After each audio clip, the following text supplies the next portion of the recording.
Meanwhile, Israel says it's committed to broadening its ground operation in Rafah. The defense minister, Yoav Gallant, said the aim was to dismantle Hamas and recover the Israeli hostages it was holding. He told the visiting U.S. National Security Advisor, Jake Sullivan, that Israel was putting in place what he called an adequate humanitarian response for the duration of the operation.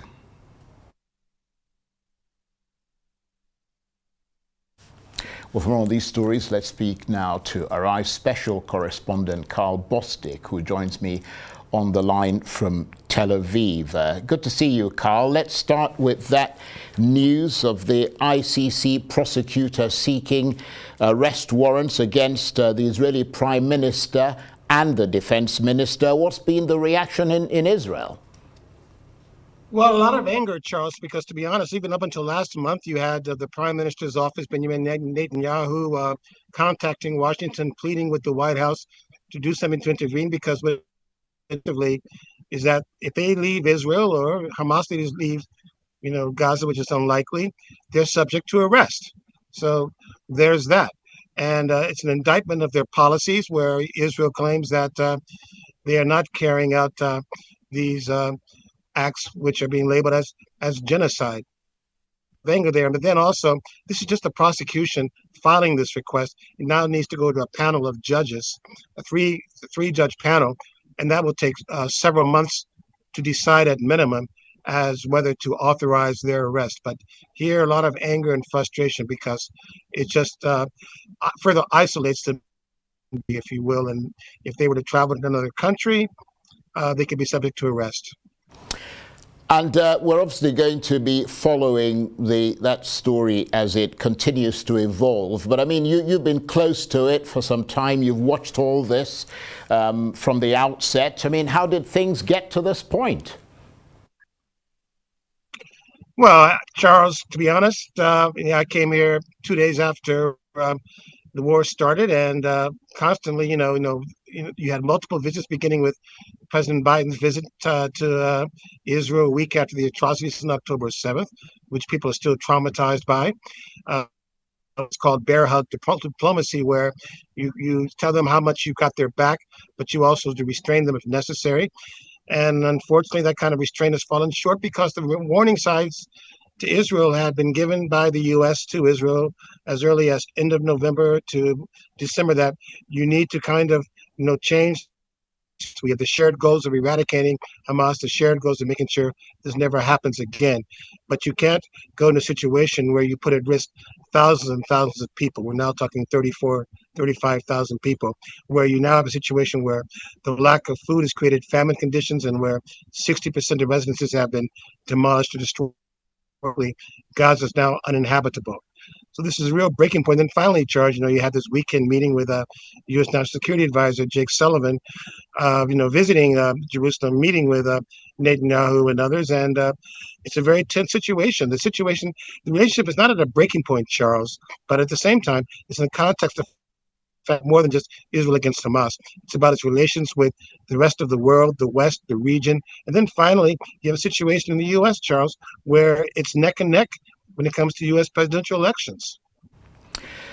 Well, thanks for that, Carl. Let's turn to the developments in Iran. The President Ibrahim Raisi killed in a helicopter crash. Would you say that this comes at a bad time for Iran, given the degree of regional turmoil that we're currently witnessing, with that perilous tit for tat, for example, that we saw between Israel and Iran, that brought the two countries to the brink of war, and of course the ongoing tensions around Gaza that you were talking about there, and the deadlocked negotiations with the US around the nuclear standoff?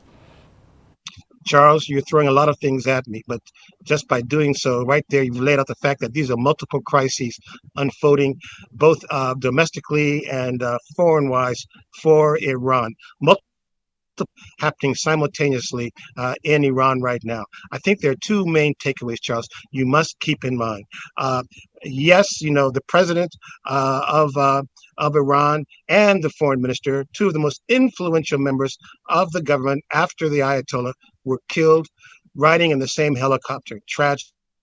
Knowing about 12 hours of, quite frankly, silence. They couldn't even find the helicopter. But once you get past all of that tragedy in the 5 days of mourning, it doesn't really change the reality on the ground, Charles, because as far as people here in Israel are concerned, and also people in the West, the ultimate decision maker is the Ayatollah, Ali Khamenei. He's the ultimate decision maker. Of Ibrahim Raisi was that he was the implementer. So, for example, on his watch, you had that deadly barrage or near deadly barrage of 300 missiles and drones fired against Israel for the first time ever from Iranian soil, about 99% intercepted. That was authorized by Raisi, but with the approval of the Ayatollah.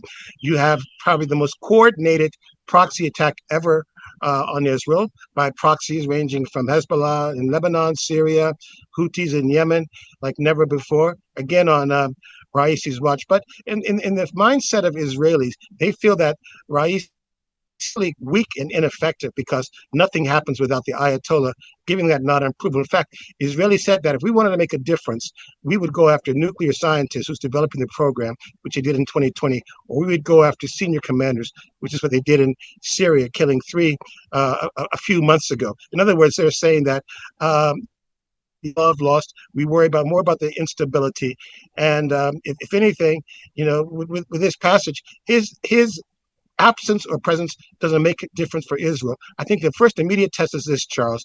Now, with the clock beginning for a presidential election, they have 50 days to choose a successor. The question becomes legitimacy test for the Iranian regime, Charles, because in 50 days they have to choose a new president. They've already had historical lows in their last election, the parliamentary election back a few months ago, where you had the lowest turnout in history, Charles, only 40% turning out to vote, and in some places around only 10%. So if anything, the question becomes, who is the regime going to allow to run for president? And then there's also finally, Charles, the succession question, because Raisi was considered to be the front runner to be the successor of Ayatollah Khamenei. 85 years old, in failing poor health, he was lined up to become the successor. The only alternative is the Ayatollah's son, and that's not a good look. That's one of the reasons why they had the 78 revolution against the Shah's regime, because they were against the idea of hereditary rule. Very interesting. Carl, thank you very much indeed. Carl Bostic is Arise special correspondent. He was talking to me there from Tel Aviv.